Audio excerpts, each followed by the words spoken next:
You're watching Indie News and I'm Graham O'Brien.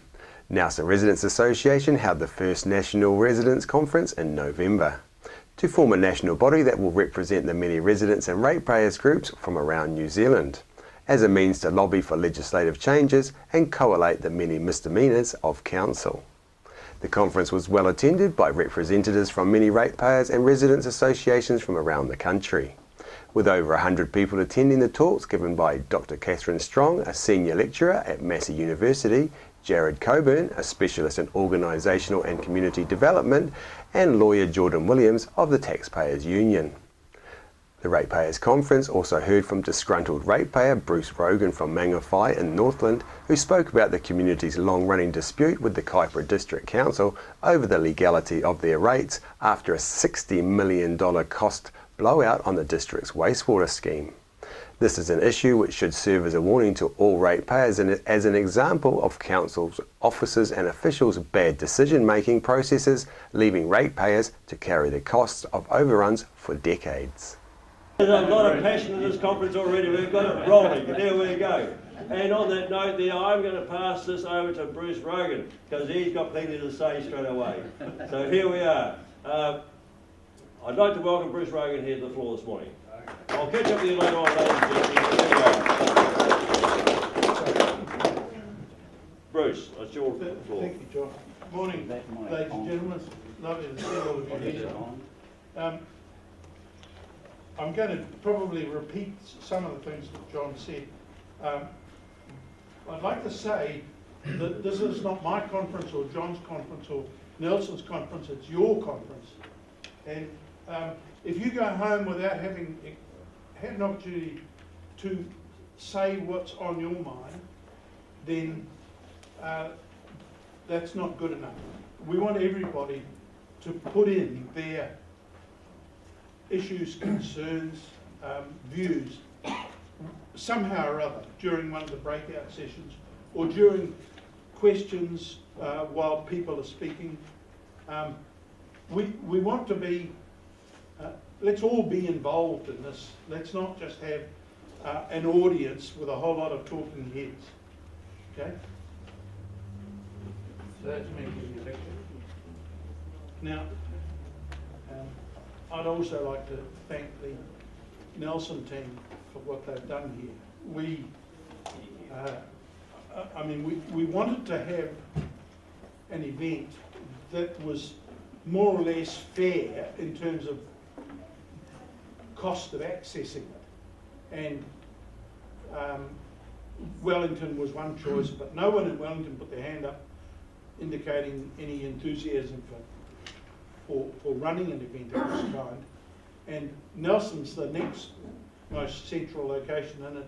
And I thought it was wonderful that Nelson volunteered to do this because it meant that the people from the South Island could get to a conference more easily than perhaps it was held in the north. But after this, if everything goes according to plan, it's my view and the view of others that there will be a lot of other meetings around the country where people in their localities can attend meetings and we can spread the word and generate enthusiasm for a national movement to represent the interests of ratepayers in the future. And I don't just mean ratepayers, I mean ratepayers and residents, because there are thousands and thousands of people in New Zealand who don't own property, but who indirectly, at any rate, pay rates because they are living in houses that are owned by ratepayers and they are paying the rates on those properties. So they need to understand that they have a legitimate voice to raise concerns. And I hasten to say, when people see things being done well by communities, and it's one of the reasons for asking Barbara Arndt to come here, is we need to disseminate the good things that happen in our communities, as well as putting our hand up when bad things are happening. This organisation, if we get it off the ground, needs to foster the good things because it's the good things that will make our communities better, along with rooting out and suppressing the bad things that have been happening. Now, lots of people have taken stands in the past when they've seen injustice or illegality or unfairness. And those people who do take these stands sometimes get beaten down and walk away or give up or drop it because it's just not worth the candle. Because if you are a resistor, the forces of darkness amass to get you in ways that you wouldn't believe. Oh yes, we would. Yeah. And so it's perfectly understandable why people give up, because they just feel, they just get browbeaten. And some people give up early and some give up late. And I guess I would put myself in the category of someone who doesn't give up too early. And that's only because Heather backs me. Other people who would have stood up to what we've gone through have had to give up because their spouses have said, it's either you knock this off or I leave. So, no, it seriously does happen. But one of the soldiers,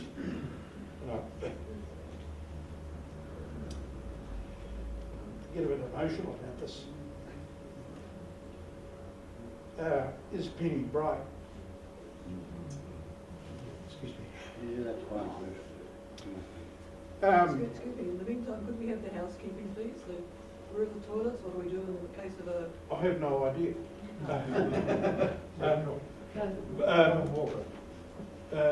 We need someone who's familiar with the territory to do that. What do we do in the case of an earthquake or a...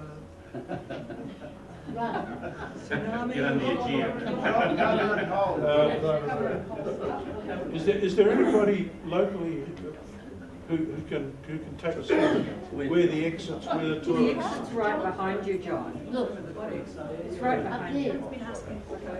Follow the green man. There's another green man in that And corner he there. came in through the front. Okay.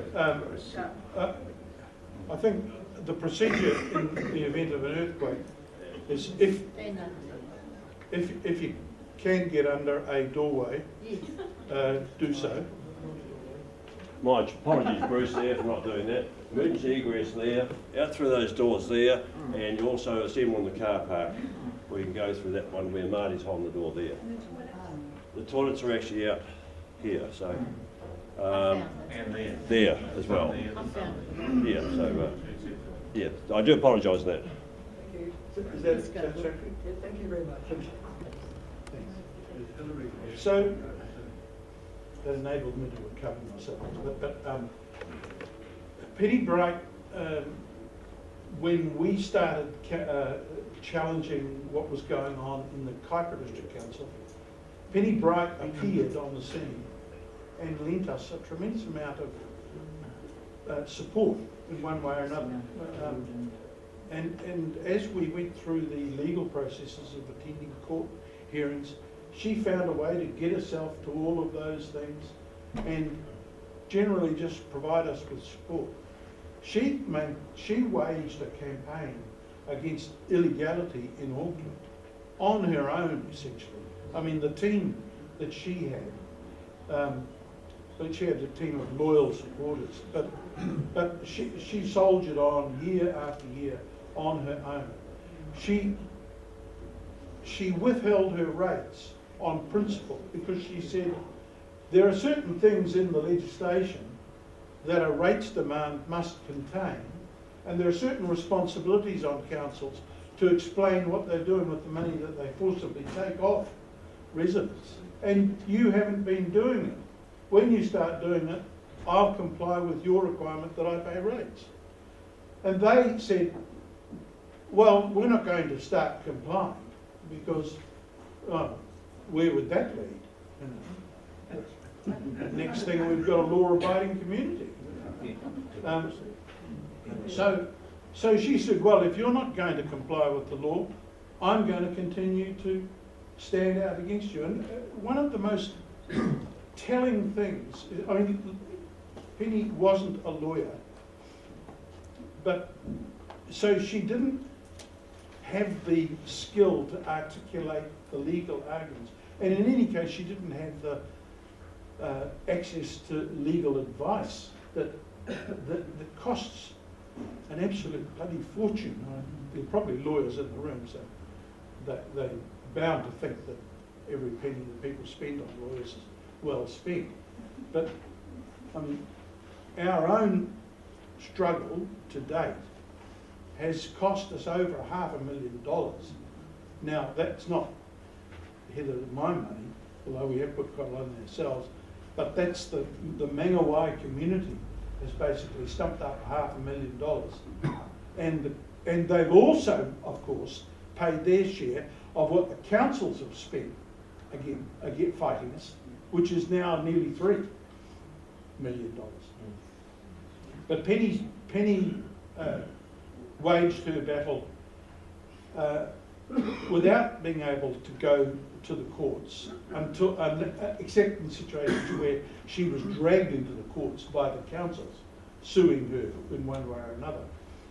And a really important thing that she discovered, which it hasn't really come out, is that in the legislation, not the local government legislation, but in the general law, there's a requirement for public bodies, such as councils and government departments, to file on a regular basis a report on what they are doing with public money. And that report is required to be filed with the Archives Office, the National Records Office. Now, as far as we know, there's not one council in the country that complies with this legal requirement to file its doings with the Audit Office. With the National Archive. Now, the National Archive is a resource that is accessible to any citizen in the country. And so they can, theoretically, they can go there at any time and look at the historical record of what any council or similar organisation has done. But none of these organisations file their reports in there. Nobody in Archives New Zealand does anything about going out and forcing the issue. The Auditor General has never done anything about it. And when Penny brings it up, as she did, she said, well, why should I pay rates when the council doesn't comply with its statutory requirement to file reports of what it's doing with the Audit Office, with the National Archive? And the court said, oh, well, you know, it's an irksome job, what, you know, it would cost money to produce these reports. No, but forget it. And so, you know, she just said, okay, well, I'll forget paying my rates. Okay. I'll continue to forget to pay my rates. And they said, oh no, you mustn't do that. Anyway, so I'd like to dedicate our 2 days proceedings here to the memory of Penny. Yeah. Just a note, I've been continuing the work that she was doing, and I've been refused through the Official Information Act all of the requests I made on the one where the Auckland Council is confined with the Public Records Act. They refused it, so it's official. So, Yeah. And the media will not go near it. So, No, and we don't know why that is. Auckland Transport could tell you. Yeah. Okay. Can everybody hear what I'm saying? A bit closer. Thank you. Okay. Well, a lot of people are probably not hoping that they can. Now, could I just turn for a second to some reasons why it's a good idea to formulate some kind of national representation body for ratepayers and residents. The reason I think it's important, personally, is that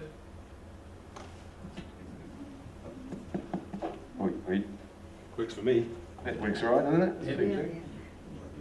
You'll have to move it closer.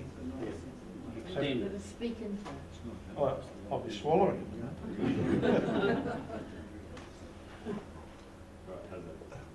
Thank you. There are several organisations, quasi-statutory and statutory, that exist to work against the interests of you people here. Local Government New Zealand is one. The Society of Local Government Managers is another. The Government of New Zealand is another. And my estimate is that about half of the local bodies themselves in this country are marching to the beat of a drum that isn't your one.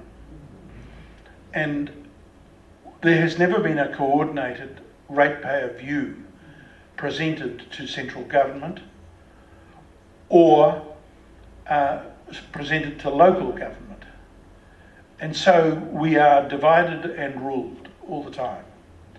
And as our issues have come out, it has been obvious that there are many other groups of people in the country who have faced similar or even worse situations than us, and who have not been able to coordinate a response to it. Because we're all doing things out of our own pockets with tax-paid money. And all of these other organisations are doing things with government grants that they get, with ratepayer funding that you provide, and tax deductibility and all sorts of other things that make it so much less difficult for them to marshal their resources against us.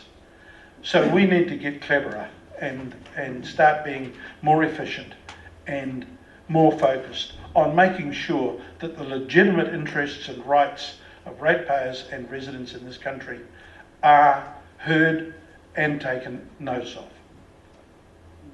Okay, so that's what I think is the reason why we need to have this national body. It's perhaps, put in a nutshell, safety in numbers. Okay. Now, what is the national body of this kind going to do? Well, there's a view that it should be largely a lobbying outfit, which is, pushing a barrow for the interest group that you call ratepayers. Well, I have absolutely no doubt that lobbying central government is a function that a national ratepayer organisation is going to have to discharge. But that's not its main reason for existence. It's necessary to lobby when things are not going right, and when other lobbyists are pushing a barrow that is against the interests of ratepayers. That's when ratepayers need to stand up as a group and say, no, we're not doing that. We're not doing that tourist development. We're not wearing that. So that's one of the activities, lobbying. The other is coordination. If we can get all of the the majority of the ratepayer associations to affiliate with the organisation that we're here to create, then we can, as Alan has been trying to do for years, get accurate contact information for ratepayer groups and keep it up to date, so that we can keep people informed, and they can in turn tell the whole country about issues that are arising in their areas, that other people can say, well, that's happening to me too. And we can then develop an understanding of what are the general problems that exist in the country, and therefore orchestrate a response to them and a solution. Now, another thing that I think that a national ratepayer organisation could do is it can foster activities that really benefit ratepayers. For example, the establishment of energy self-sufficiency throughout communities in New Zealand. The fostering of affordable, sensible, safe, environmentally friendly waste disposal systems throughout the country. Instead of having these huge, great monolithic things pushed down our throats by corporate New Zealand, we can articulate the need for, I know many communities have done this, have said, we don't want to have an in-ground, pipes all over the place sewage system.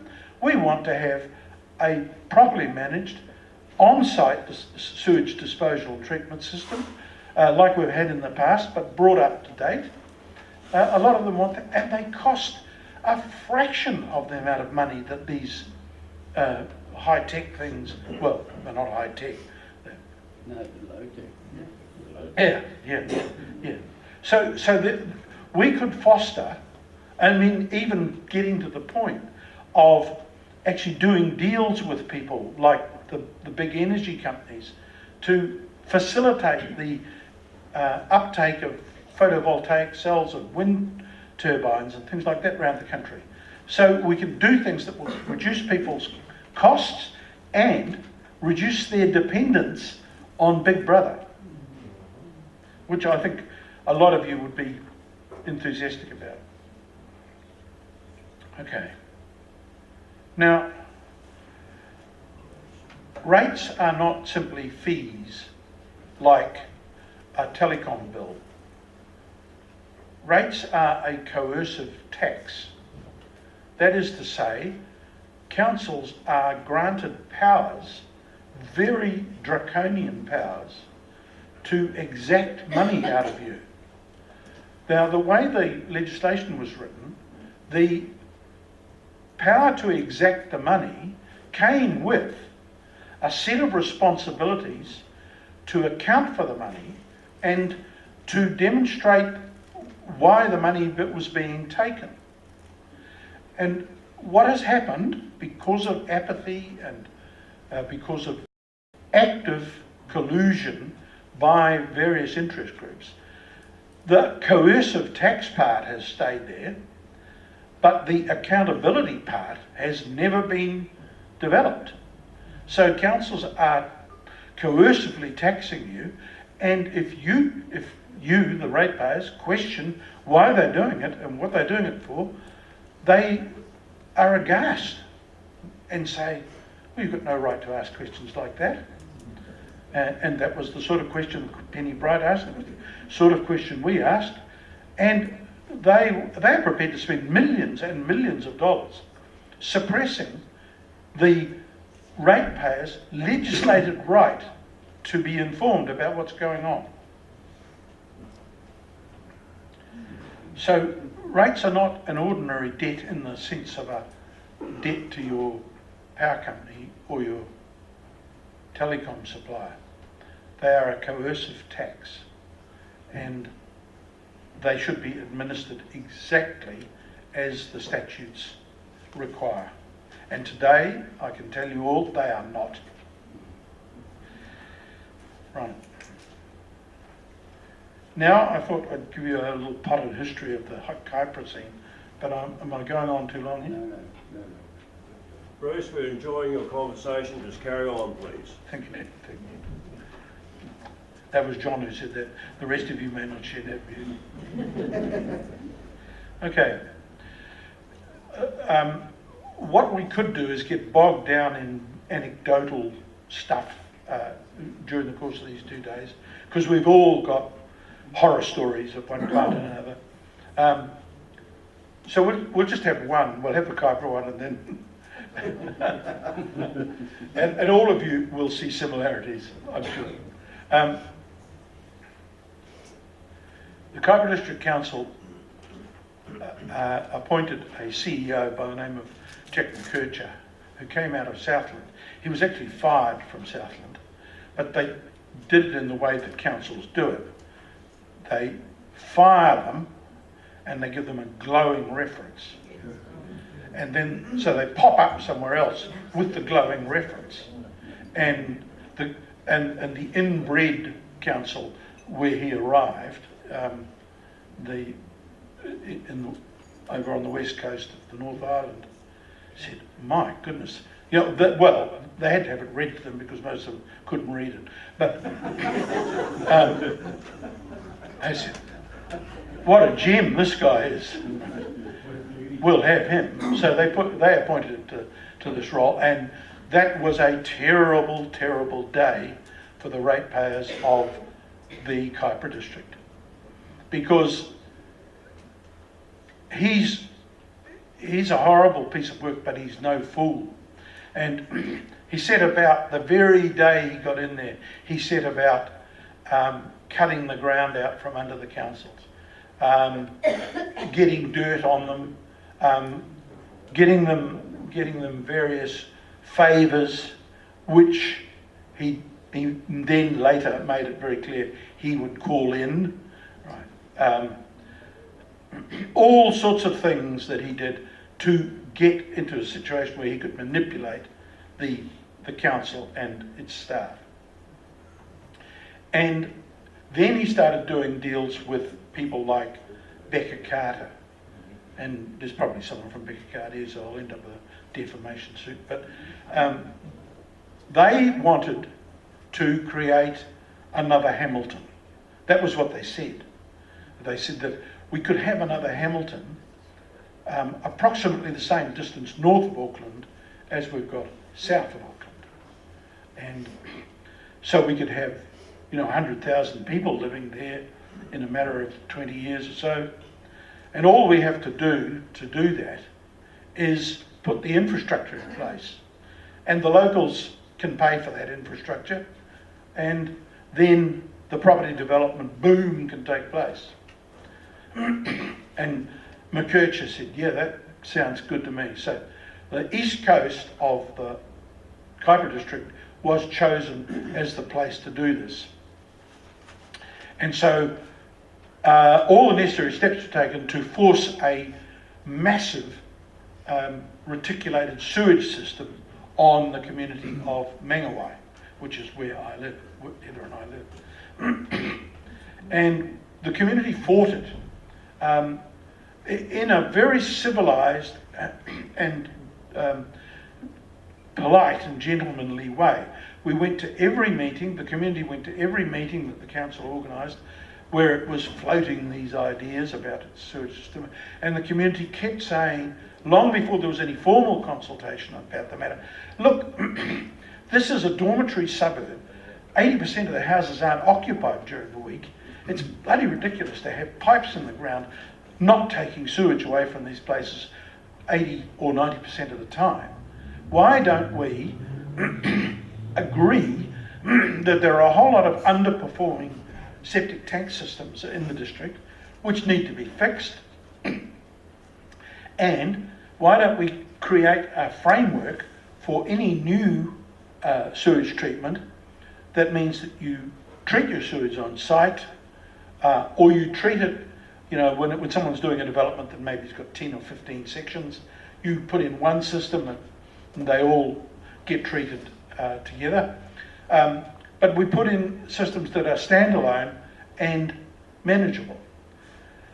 And nobody objected at all to the idea of going around the district and looking at all the installed systems and having them inspected by someone who knew what he was doing. And the best person was the one guy who goes around, who used to go around and empty all the septic tanks. He knew where they all are.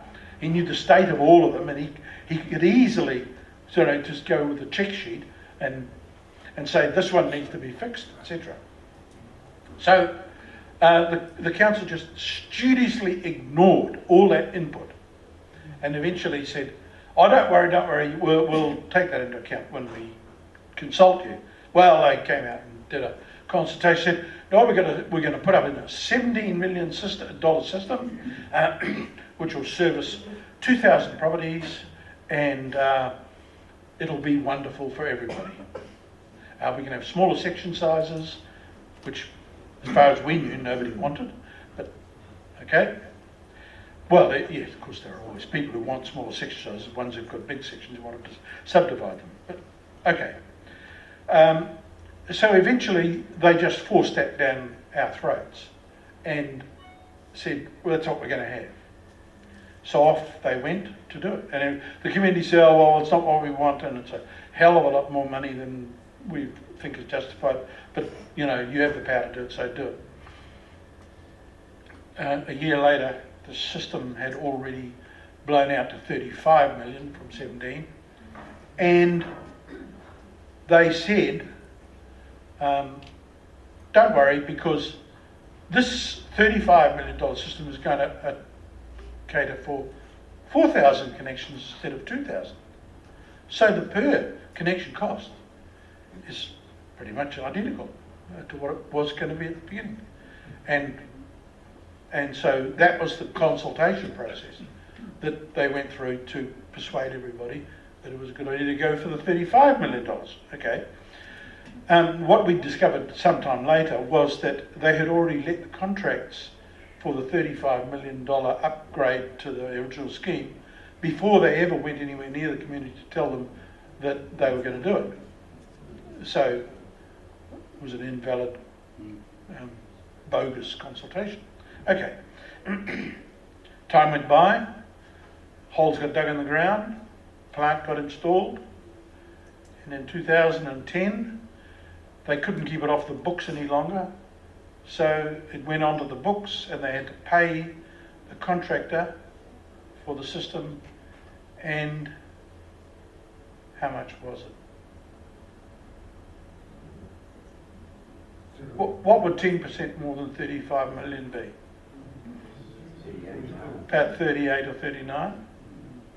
Well, if you take that number and double that, that was what the cost of that system was. But more interestingly is that it had stayed at the original 2,000 capacity. So they had a system now that was over $70 million, having validly consulted the community for a system of $17 million, with the capacity of the original $17 million system for over $70 million. So at this point we said, a number of us said, well, the Ratepayers Association of Mangawhai had been trying to get some traction with the council to get a hearing, and they were getting nowhere. And I was a member of the association. They said, I'd always been a loudmouth, so they said, what can we do? And I said, well, you've got to have to start getting a little bit aggressive. And they said, oh, we don't really know how to do that. I said, oh, well, I could give you a bit of help. And they said, well, would you like to become the chairman of the association? So I took that on, and I'm still chair of the Mangawhai Ratepayers Association, and I started to kick up Bobsy Die with the council about what the hell's going on here. Guys, we need some accountability. And that immediately resulted in everybody saying, you can't talk to local councillors like that. You can't behave that way. It's not polite. We said, well, give us some answers and give us some indication of who's going to be held accountable for what's happened here, and how they're going to be held accountable. And of course we'll go back to being civilised and polite. And they said, oh, well, look, I'll tell you what we'll do. This is the mayor at the time. He said, I'll tell you what we'll do. We'll apologise for the cock-up. I said, well, next thing a letter comes out, goes to every ratepayer in the district saying, the council is very sorry that the Mangawhai sewage scheme was a cock-up. Well, whatever their term was. And so after that came out, and well, that's good. That's mea culpa, that's good stuff.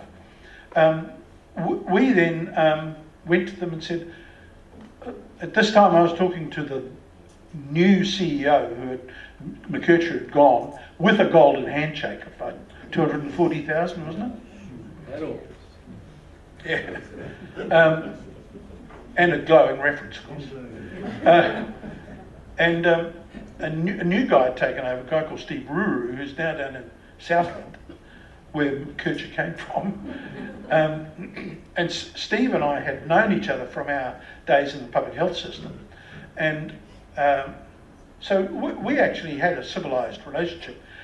And I had agreed with Steve that there was going to be a thoroughgoing investigation into what had happened and some serious going after of the people who'd caused this, whoever they were, bankers or engineers or whoever they were. And someone in Wellington at the Department of Internal Affairs got wind of the fact that Steve Ruru and I had come to a deal in which we were going to put a community-funded auditor into the council with full access to everything to unravel what had happened and to sheet home the responsibility so that we could actually go and sue some people for what was clearly fraudulent defalcation. The very next thing that happened is that the council agrees to resign in favour of a set of government-appointed commissioners who came in, and the very first thing they did was contact me and said, we are governance, Steve Ruru is operations, Steve Ruru does not talk to you anymore. We will deal with you. And that was it. The whole agreed, formally agreed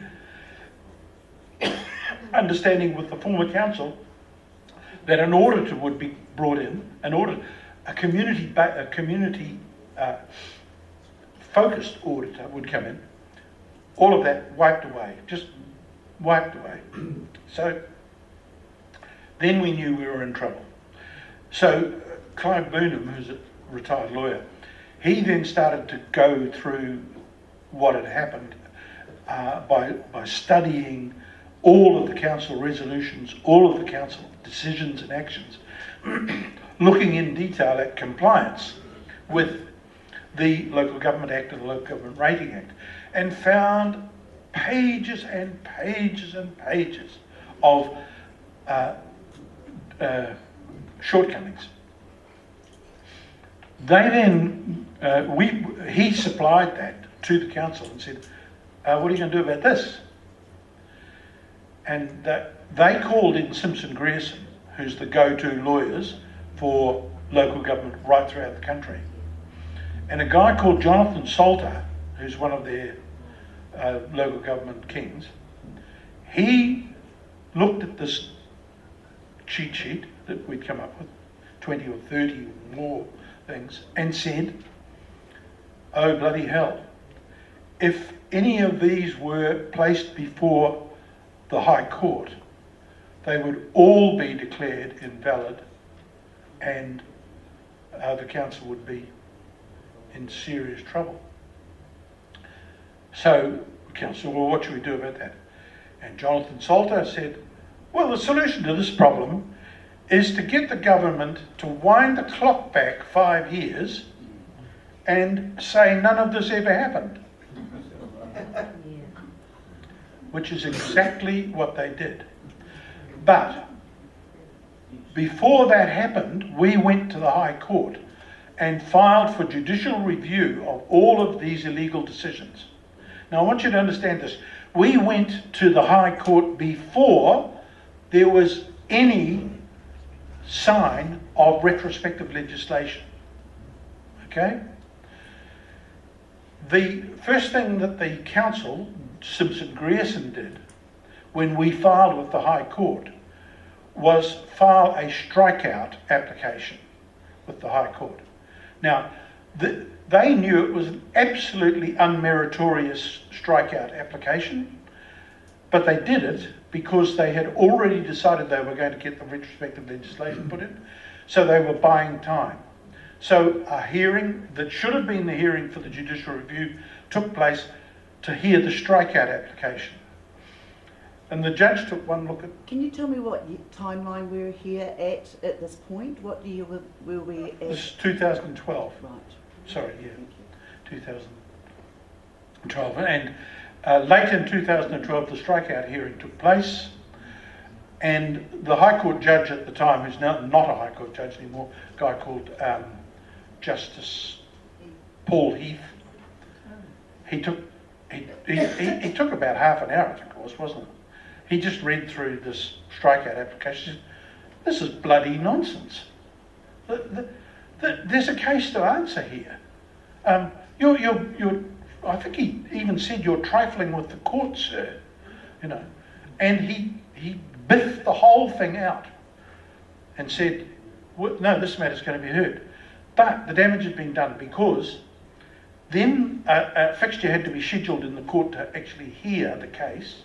And between then and then, the government, using urgency, pushed the retrospective legislation through and did not exempt the people who were already in the High Court. Now that's a constitutional outrage, which we understand has never happened in New Zealand before. When people are in the court system, they are not covered by retrospective legislation that comes along later. But the Department of Internal Affairs said, oh, it'll get very messy if you exclude those people, so include them all. Everybody's covered by the legislation.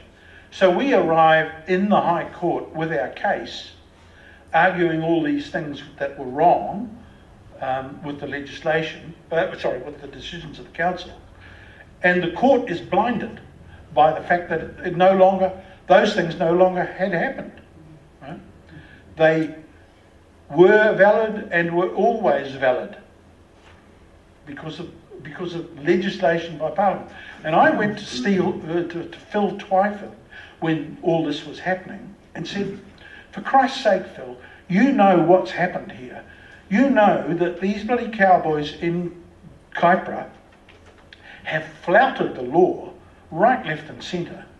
And if you pass retrospective legislation that lets them off the hook, it'll be a signal not only to them but to all other councils that they can carry on, do whatever they bloody well like. And Parliament will always bail them out. And he said, oh no, he said, if we don't fix this up, they'll just carry on doing the same sort of thing. I said, no, Phil, they will carry on doing the same sort of thing if you fix this up. They need to be held to account. And then every other council in the country that is playing fast and loose with ratepayer money will also say, oh, gee, we better be a bit more careful in future. But no, instead of that, they passed this legislation, and the council guys, you could hear the champagne corks popping in Simpson Grierson and in everywhere else around the country. So, and the banks loving it. So, was that an amendment to the Local Government Act? No, it's a standalone bill. The Kaipara District Council Validation of Rates and Other Matters Bill. And there have been several others, there's one in Christchurch and there's... And one over here. Yeah, right. Whangarei. Yep, yeah. This is the go-to method now. But, I mean, this is a long-winded story. What the courts have done subsequently is they've removed the need for any retrospective legislation ever again, because they had the retrospective legislation because Salter said, hey, if the courts get to see this, they'll jump on it and make terrible problems for the council. Well, when it finally did get to the point where we got a case before the High Court alleging, as it happened with the Northland Regional Council, because we couldn't look at Kaipara one anymore, and the court said, yeah, these guys have passed invalid rates resolutions, so they're now quashed. The council then went to the Court of Appeal and said, oh, this is terrible. we know we didn't comply with the law, but surely that doesn't matter.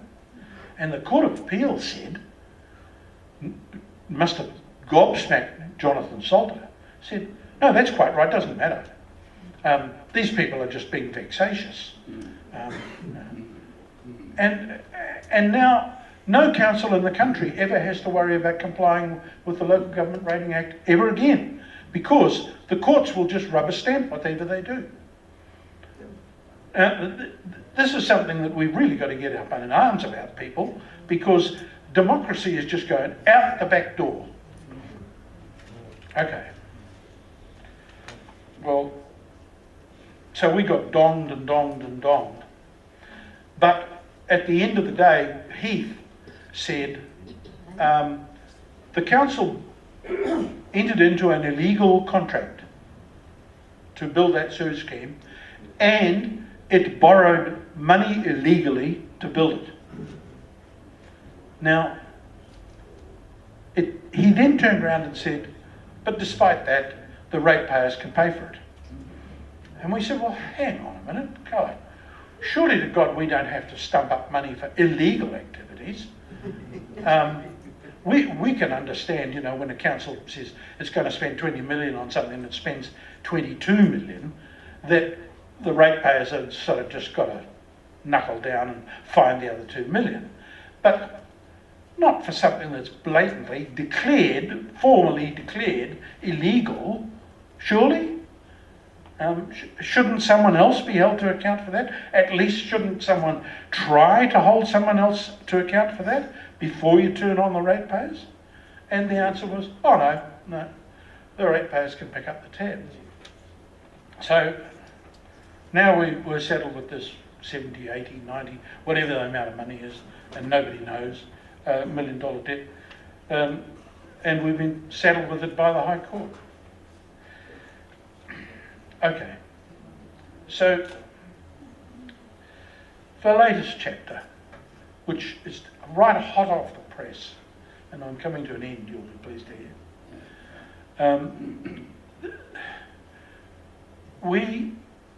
We were killed in the High Court when we appealed the judgment against us in the District Court. The District Court said, you're not allowed to raise objections to what's in your rates demands, because that's tantamount to arguing that the rates are invalid. And we said, well, no, we're not saying the rates are invalid. We're not questioning the validity of the rates, because we know bloody well that the government has said the rates are valid. So we're not questioning the validity of the rates, but what we are questioning is whether we've been properly informed of our obligation to pay. Because here in the legislation, sections 45 and 46, are some very specific, clear instructions to councils about what they've got to tell you if they're going to bill you something. And none of these things are there.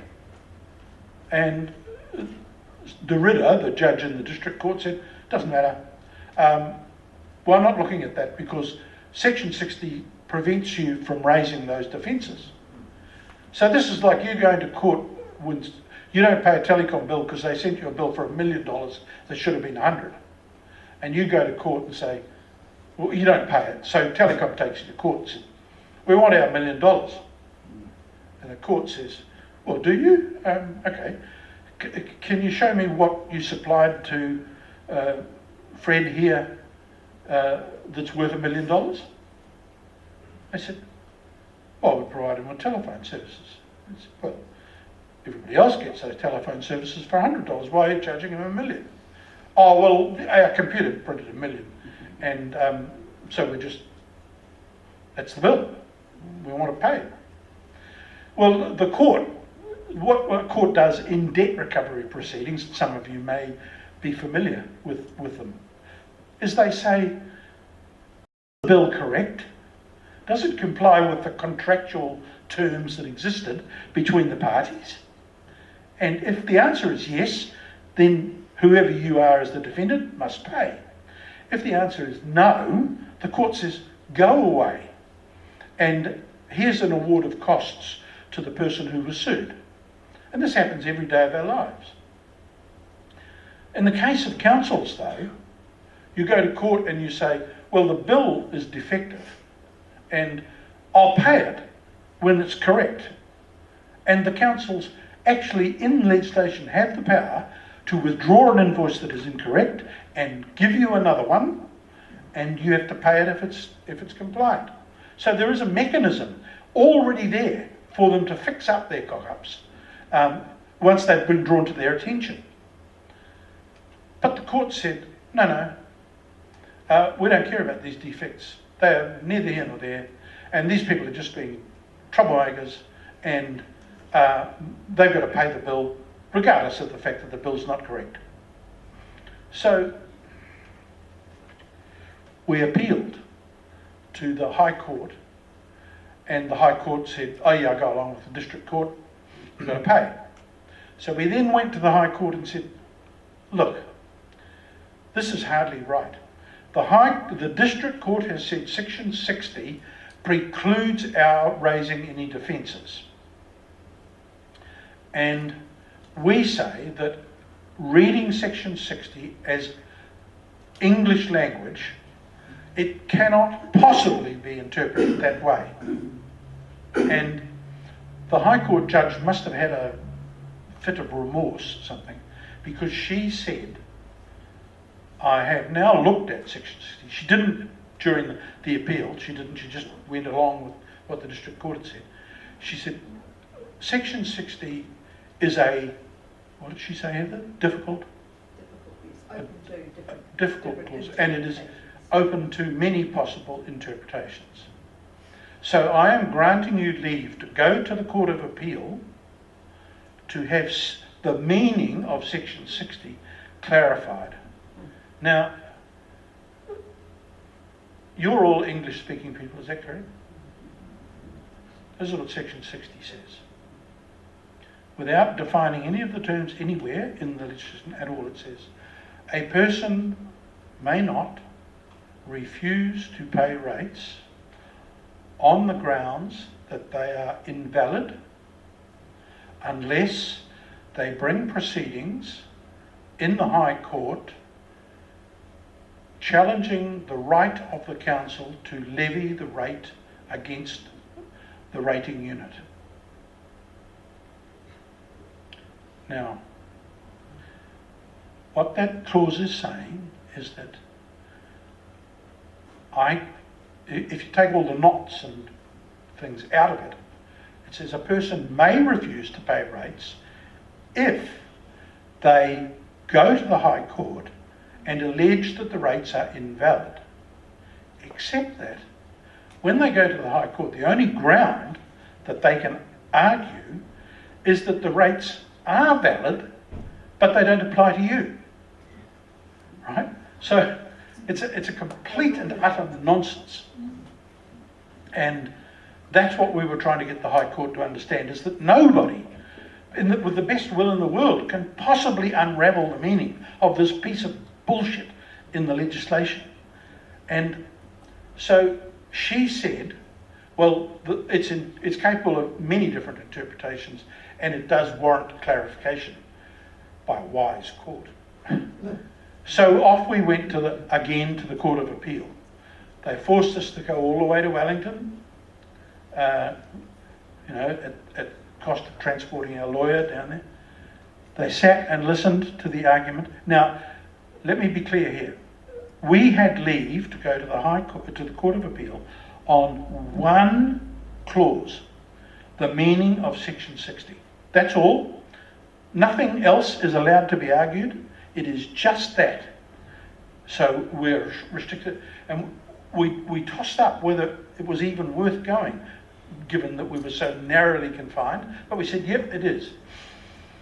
So we went down there and we argued why Section 60 did not mean that you couldn't raise a defence on the basis the rates demands were incorrect, even though the rates themselves were valid or not valid or whatever, right?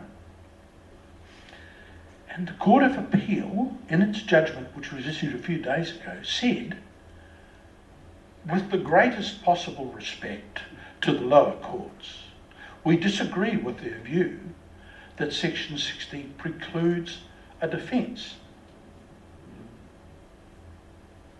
And then, without hearing any evidence whatsoever, they went on and said, but it doesn't matter because all of those things that they raised in defence aren't very important anyway. And we award costs against the appellant. Now, this is what's known as judicial activism.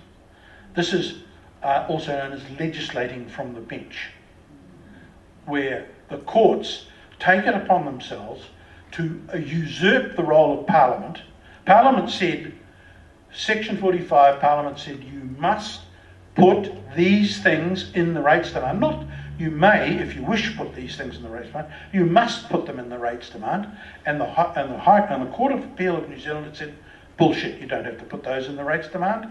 And every council in the country now doesn't have to put any of those mandatory requirements into their rates demand because the Court of Appeal has said they are immaterial. So they confirmed that our challenge to Section 60 was valid and then said, but you're dead anyway.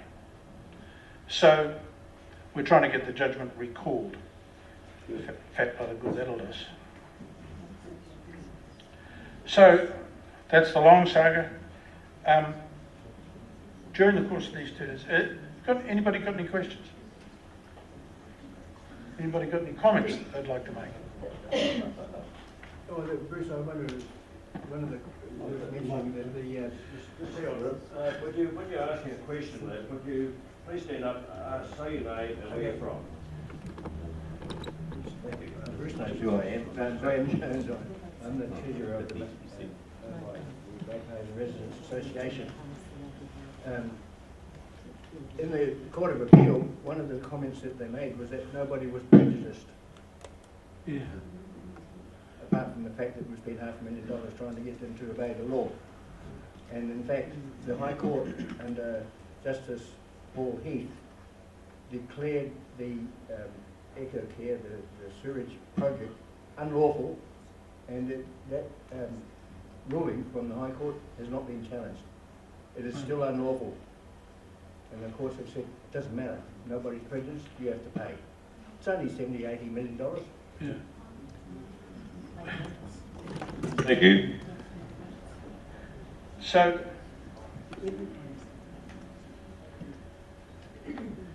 I think that perhaps the Mangawhai thing has been some kind of catalyst for coming together here. And if that's the case, well, perhaps some good has come of this ghastly mess. But you're all, I mean, I know, I'm sorry, yes. I'm Helen for Nelson. I just wonder how have you financed going to court? See that? Nothing in there. You should have got a government Come out of our pocket. But the serious answer is that the Mangawhai community has been simply unbelievably generous in its support. I mean, Graham and Bev Jones have put in thousands of dollars. Another member of the Mangawhai Executive Committee has put in thousands of dollars. A number of individuals have put in donations of thousands of dollars to help pay the legal costs. Because while, you know, there's lots of people who don't have the sort of rhetorical skills and the legal background and the sheer cussedness of being prejudiced, they are willing to say, bloody hell, there's been a miscarriage of justice here. And if I can help by funding the response to it, then I will. And so, as I said, we've $500,000 has been stumped up by the community. Amazing. Yeah, it is amazing. Not forgetting the 170,000 that's against us for the court costs. Yeah, well, there's arguments in front of the courts at the moment that Heather and I should pay something like another $170,000 the bloody lawyers for having the effrontery to challenge their thing.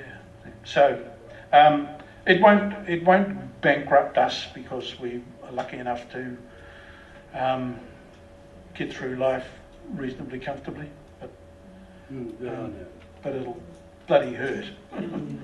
Bruce, Kevin Gardner Nelson, Yes, Kev. when the retrospective legislation was going through, or about to go through, were you consulted at all by any MPs or anyone from Parliament at all?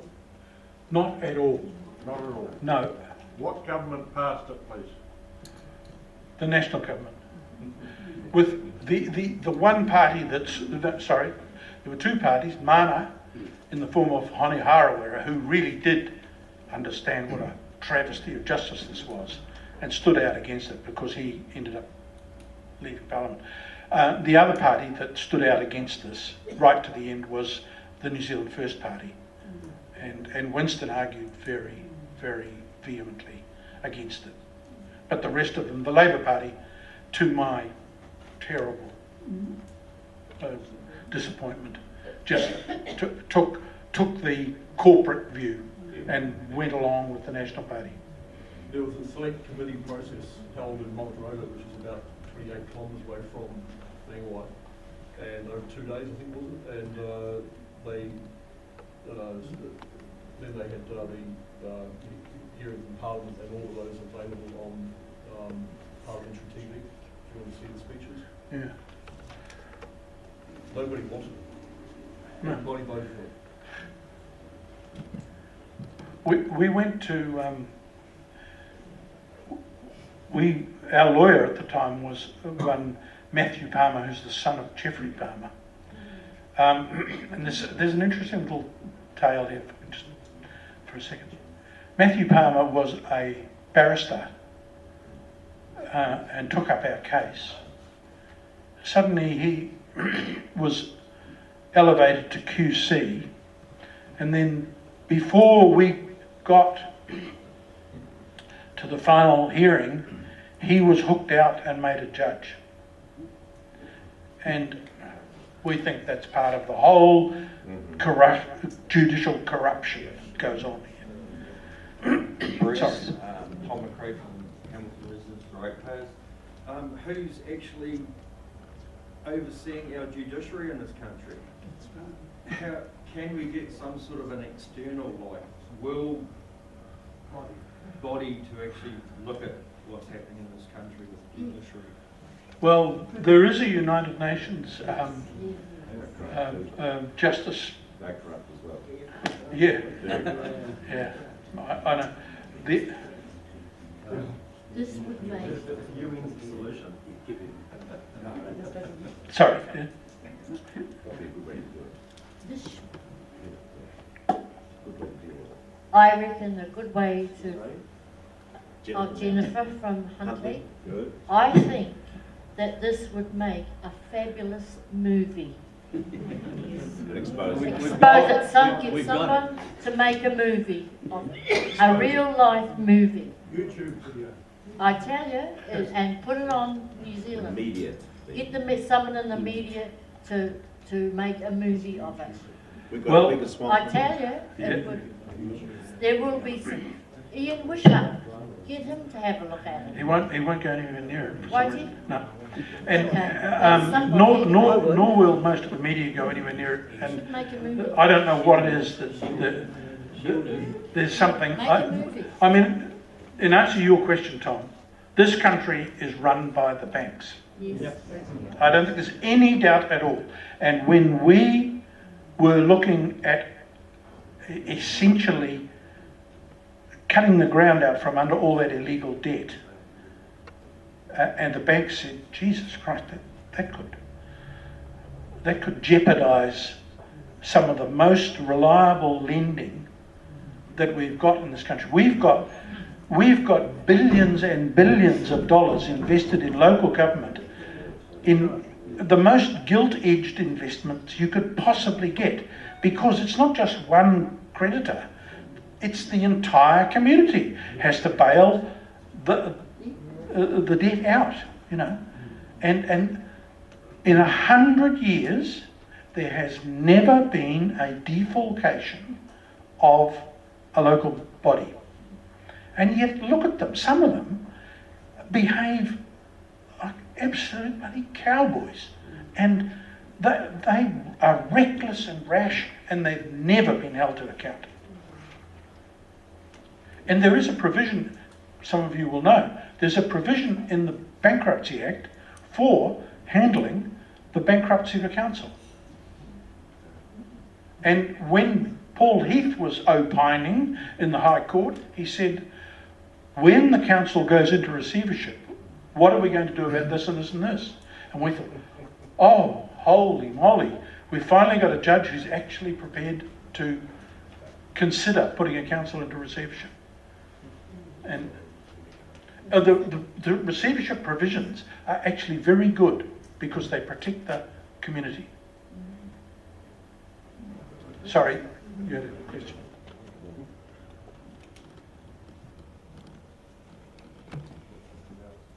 Thank you. My name is Peter Taylor. I'm from Nelson. Firstly, I'd like to thank you for your persistence and tenacity. And I know it takes a lot of personal toll fighting these battles. So I'm sure it's been a fairly horrible endurance race for you at times. I think you might have answered one of your questions, and that is more transmission. The Local Government Act in New Zealand hasn't been reviewed for a long time, and there hasn't been much political appetite to do that. I'm not sure the reasons for that. One might be that when it comes to reducing councils in New Zealand, for example, there is often a lot of community support for councils. You know, we had trouble getting a united Tasman and Nelson City Council, and some of that is parochialism. So I'd just like to say one of the main tasks that I'd like the Ratepayers Association to do is not so much lobbying on issues, but for lobbying for good legislative reform. Thank you. Peter, could I applaud that view, but Heather and I and a small group of others, Graham, have a very intimate understanding of the legislation.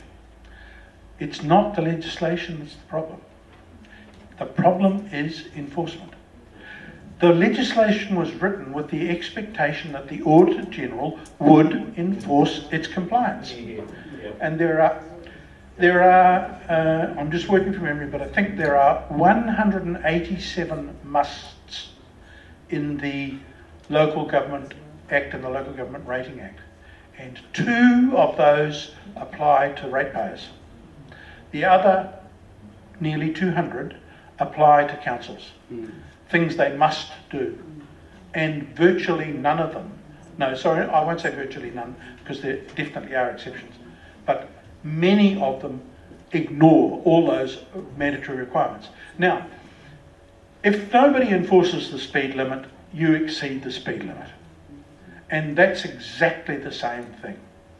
If nobody says you have to put the address correctly on the document, then they won't bother, because there's some effort involved in getting the address right. And that's what we're all dealing with every day.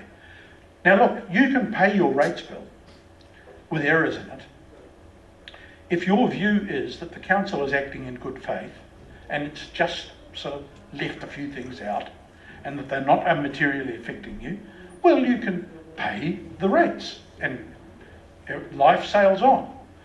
But if you look at your rates demand and it doesn't have some things that the legislation says it must have, and you go to the council and you say, excuse me, but you were supposed to tell me what date you want me to pay you, and you haven't done that here. And the council could say, look, I'm terribly sorry, old chap, we should have done that. We'll take that invoice back and we'll give you another one with the date on it. Is that all right? And you say, yes, as long as I get my 15 days to pay after the delivery of the corrected invoice, I'm happy with that. But what some councils do is they say, don't come here telling us that we're not doing our job correctly. We've done it well enough. Go away and pay your bill. And when you don't pay your bill, you get a penalty added. And so they then take you to court. And you say to the court, well, look, the reason I didn't pay this bill is because it's defective. And it is clearly defective. The council even admits through their counsel that it was defective. And the court says, oh, it doesn't matter. Pay it anyway. So it's enforcement of that legislation. Some things need, like Section 60 needs to be rewritten. There's no question about that. And a few other clauses need to be rewritten. But generally speaking, the legislation was far-seeing and protective of civil rights, of the rights of the ratepayer. But unless there is a police force that enforces compliance, you might as well not have the legislation. So I wouldn't advocate a review unless there was some commitment by Parliament that it's going to actually enforce the legislation that we have. The regulator of the regulator. Yeah. And the only one that can do that is the ratepayer. Well, yes, us collectively. We can bring about change, and we have to. We must do it.